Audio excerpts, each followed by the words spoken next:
Hi எல்லோருக்கும் வணக்கம். Bigg Boss season 9 Tamil. So இந்த வீடியோவில் நம்ம எவிக்ஷன் அப்டேட்டில் என்ன வந்திருக்கு, டபுளா சிங்கிளா அப்படின்ற மாதிரி நிறைய கன்ஃபியூஷன் வந்து போயிட்டு இருக்கு. ஸோ அதனுடைய ஒரு கிளாரிட்டி வந்து பார்த்தீங்கன்னா இந்த வீடியோவில் நம்ம கண்டிப்பாக டிஸ்கஸ் பண்ண போகிறோம். அது மட்டும் இல்லாமல் பார்வதிக்கு பயங்கரமான ஒரு சப்போர்ட்டு இன்னைக்கு எபிசோடில் அப்படிங்கிறது. ஏன்னா அவங்க அம்மா வந்ததாக இருக்கட்டும், அடுத்து வந்து அவங்க திவ்யாவுக்கு அகெயின்ஸ்டாக சிம்பிளாக ஹேண்டில் பண்ணி ஒரு மாக்கிங் வந்து ஹைலைட் பண்ணி சோழியை முடிச்சு விட்டு திவ்யா வந்து பார்த்தீங்கன்னா திருப்பி பழைய பார்வதியை பார்த்த ஒரு எஃபெக்டை வந்து பார்த்தீங்கன்னா கொண்டு வந்துட்டாங்க அப்படிங்கிறது தான். ஸோ அதற்கெல்லாம் ஒரு பாயிண்ட்டாக இன்னைக்கு சம்பவம் இருக்கும் அப்படின்ற மாதிரி சொல்கிறாங்க. அது மட்டும் இல்லாமல் கமருதீன் அவர்களுடைய கேமை என்னப்பா உன் கேம் அப்படின்ற மாதிரி இன்னைக்கு கேட்டிருக்கதா ஒரு இது வந்து வருது. ஸோ என்ன நடந்துச்சு அப்படிங்கிறத பற்றி கண்டிப்பாக டிஸ்கஸ் பண்ண போகிறோம். ஸோ வீடியோக்குள்ளே போகிறதுக்கு முன்னாடி சேனலுக்கு புதுசாக இருந்தால் கண்டிப்பாக சப்ஸ்கிரைப் பண்ணிக்கோங்க, வீடியோ மறக்காமல் ஒரு லைக் பண்ணிக்கோங்க. இப்போ நம்ம வீடியோக்குள்ளே போகலாம். ஸோ பிக் பாஸ் சீசன் 9 தமிழில் இன்றைக்கி வந்து எவிக்ஷன் அப்படிங்கிறது சிங்கிளாக டபுளான்னு கேட்டிங்கன்னா ஒன்று தான் அப்படிங்கிறது தான் முடிவு. பட் 2 பண்ணலாங்கிறது தான் ஃபஸ்ட்டு வந்து இனிஷியலாக ஒரு ரூமர் வந்து போயிட்டு இருந்துச்சு. ஒரு கார் தான் எடுத்திருந்தாங்க அரோரா அப்படின்ட்டு. ஆனால் இந்த இதை பார்க்கும்போது பேக்கப் சாங் பார்க்கும்போது சுபிக்ஷா அப்படிங்கிற மாதிரி தோணுது. ஸோ அந்த ஆங்கிளில் நமக்கு வந்து யார் அப்படிங்கிறத ஜட்ஜ் பண்ண முடியல. ஓகேங்களா, இதுதான் வந்து நிதர்சனம். பட் அது வர்றப்ப நம்ம கண்டிப்பாக சொல்லலாம். பட் எனக்கு தெரிஞ்சு நீங்கள் கேட்டிங்கன்னா ஒரு எவிக்ஷன் தான் கண்டிப்பாக இருக்கும். சரியா, அது வந்து ஓட்டிங்கில் லீஸ்ட்டாக இருக்கக்கூடிய சுபிக்ஷா தான். சரியா, இப்போது கனி வந்து சுபிக்ஷாக்கு மேலே இருக்காங்க. ஸோ கனிக்கு சான்ஸ் இருக்குது அப்படின்ற மாதிரியான சில விஷயங்கள் வந்து வருது. என்னை பொறுத்த வரைக்கும் கனிக்கு வாய்ப்பு அப்படிங்கிறது மிக மிக கம்மி. அதை நீங்கள் புரிந்து கொள்ளுங்கள். ஏன்னா கனியோடைய கேம் அப்படிங்கிறது வந்து எனக்கு தெரிஞ்சு கனியோடைய கேம் அப்படிங்கிறது இப்போ தான் ஸ்டார்ட் ஆகுது. நேற்று நைட்டில் இருந்தால் அவங்களுக்கு வந்து ஸ்டார்ட் ஆகிருக்கு. அதாவது பார்வதி தவிர நான் வேறு ஃபோக்கஸில் வைக்கிறேன் அப்படின்ற மாதிரி.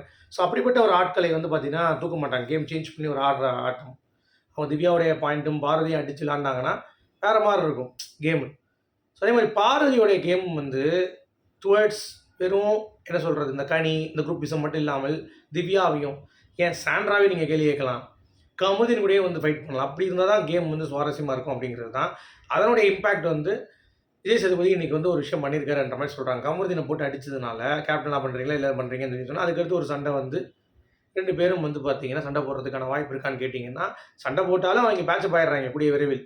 ஸோ பாரதி கமருதீன்கிட்ட பேட்சப் ஆனாலே அவங்களுக்கு வந்து இது கிடையாது. பட் இன்றைக்கி அவங்களுக்கு எபிசோடுக்கு கண்டிப்பாக பாரதிக்கு ஒரு மிகப்பெரிய ஒரு வெற்றி வந்து கிடச்சிருக்கு அப்படின்ற மாதிரி தான். ஏன்னா இந்த இஷ்யூலேயும் வந்து பாரதி பக்கம் தப்பு கிடையாது. வினோத்தோடைய வார்த்தை ப்ளஸ் திவ்யாவுடைய அந்த மாக்கிங் மட்டும்தான் வந்து பார்த்திங்கன்னா நமக்கு வந்து ஹைலைட் பண்ணப்படுது. அதுக்கடுத்து நடந்த பாரதியுடைய மாக்கிங் வந்து பார்த்தீங்கன்னா ரெஸ்பான்ஸ் தான் தெரியும், ரியாக்ஷன் மாதிரி தான் தெரியும். ஏன் நீங்கள் பண்ணீங்கன்னு சொல்லிட்டு அங்கே தான் வந்து அட்ரஸ் பண்ணுவாங்க அப்படிங்கிறது தான் பாயிண்ட். ஏன்னா திவ்யா வந்து கமருதீன் விஷயத்தில் அவனுடைய ஒரு பூதாகரமான மாக்கிங் தான் வந்து தெரிஞ்சு தவிர திவ்யா அதை வந்து ஹைலைட் பண்ணியிருக்காங்கிறத கேள்வி கேட்கல விஜய் சேதுபதி. திவ்யான்னு கேட்டிருக்கணும் கமருதீன் விஷயத்தில், இந்த காக்கா ஆகி போகிற மாதிரி இருக்கு சொன்னாங்களா அதில். அப்படி இருக்கும்பொழுது இங்கே வந்து பார்த்தீங்கன்னா ஃபுல் அண்ட் ஃபுல் ஃபோக்கஸ் வந்து திவ்யா தான் இன்றைக்கி இருக்கும் அப்படின்ற மாதிரி தோணுது. கமருதீனும் இருக்கும் அப்படின்ற மாதிரி தோணுது. ஸோ வெயிட் பண்ணி பார்க்கலாம். ஓகே, ஸோ எவிக்ஷன் அப்டேட் பொறுத்த வரைக்கும் எனக்கு தெரிஞ்சு உள்ளே வந்து ஒரு எவிக்ஷன் தான் சுபிக்ஷா தான். ஸோ லீஸ்ட்டில் கனி இருக்காங்கன்ற மாதிரி அப்டேட் வருது அஃபிஷியலில். பட் அது வந்து அன்அஃபிஷியலில் 4ன்றாங்க. எனக்கு தெரிஞ்ச சோர்ஸில் நான் கேட்டேன், அவங்க வந்து பார்த்தீங்கன்னா கனிக்கு நல்லா தான் ஓட்டுருக்குன்னு சொல்கிறாங்க. ஸோ அப்படி இருக்கும் பொழுது கனி எவிக்ட் ஆகிறதுக்கான வாய்ப்புகள் அப்படிங்கிறது எனக்கு தெரிஞ்சு இந்த வாரம் இருக்காது. மேபி 98ல் போகலாம். அது வந்து டாப் 5ல் அவங்க புஷ் பண்ணணும்னு நினச்சாங்கன்னா புஷ் பண்ணலாம். ஏன்னா இந்த வட்டம் வந்து மக்களுடைய ஓட்டின்படி எவிக்ஷன் நடக்குது அப்படிங்கிறத நீங்கள் நினைக்காதீங்க. ஏன்னா அந்த மாதிரி இல்லை. அதுதான் யதார்த்தமான உண்மை. அதை புரிந்து கொண்டால் நமக்கு வந்து லக்கு தான். அப்படி இல்லைனா லக்கு கிடையாது அப்படின்ற மாதிரி தான் நம்ம வந்து அதை கடந்து போக வேண்டிய ஒரு கட்டாயத்தில் இருக்கோம். சரியா, ஏன்னா நம்பர் 1 ஆச்சு அட்லீஸ்ட் ஓட்டிங் பேஸில் கொடுக்குறாங்களா இல்லை அவங்களுடைய ஃபேவரட்ஸ் கொடுக்க போகிறாங்களாங்கிறது தெரியல. ஓகே, ஸோ எனக்கு இதெல்லாம் கூட்டி கழிச்சு பார்க்கும்போது எல்லாத்தோடைய கனியோடைய கேம் அப்படிங்கிறத கொஞ்சம் முன்னிலைப்படுத்துகிறாங்க.